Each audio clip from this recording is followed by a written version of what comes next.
வணக்கம் நண்பர்களே, இன்றைக்கி சப்பாத்தி எப்படி சாஃப்டாக செய்யறதுன்னு பார்க்கலாம். அதுக்கு இந்த மாதிரி ஒரு முறை சப்பாத்தி மாவு செஞ்சு பாருங்கள். சப்பாத்தி நல்லா சாஃப்டாக பிச்சா பஞ்சு மாதிரி சூப்பராக இருக்கும். என்கிட்ட சப்பாத்தி மாவு பிசைகிற மிக்ஸி ஜார் இருக்குது, அதில் நான் போட்டு பிசைஞ்சிக்கிறேன். உங்ககிட்ட இருந்தால் போட்டுக்கோங்க, இல்லைன்னா பாத்திரத்தில் போட்டு இந்த மாதிரி பிசைஞ்சிக்கோங்க. ஜாரில் தேவையான அளவு மாவு போட்டுக்கின்னு அதுக்கு ஒரு 1/4 டம்ளர் பால், ஒரு 2 ஸ்பூன் எண்ணெய் ரெண்டுத்தையும் ஊற்றி நல்லா மிக்சியில் போட்டு நல்லா ஒரு லைட்டாக ஒரு சுற்று சுற்றிக்கலாம்.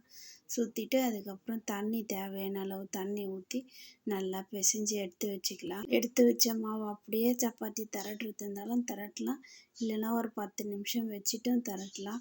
அவ்வளோதான், சப்பாத்தி திரட்டி தோசைக்கல்லை வச்சு சப்பாத்தி சுட்டுக்கலாம். அவ்வளோதான், சூப்பரான சாஃப்டான சப்பாத்தி ரெடி. நிறைய பேர் வீடியோ பார்க்குறீங்க, சப்ஸ்கிரைப் பண்ணிவிட்டு ஒரு லைக் பண்ணிவிட்டு பாருங்கள். இந்த வீடியோ பிடிச்சிருந்ததுன்னா சப்ஸ்கிரைப் பண்ணலாம் பரவாயில்ல, கண்டிப்பாக லைக்காவது பண்ணுங்கள். பாய், அடுத்த வீடியோவில் பார்க்கலாம்.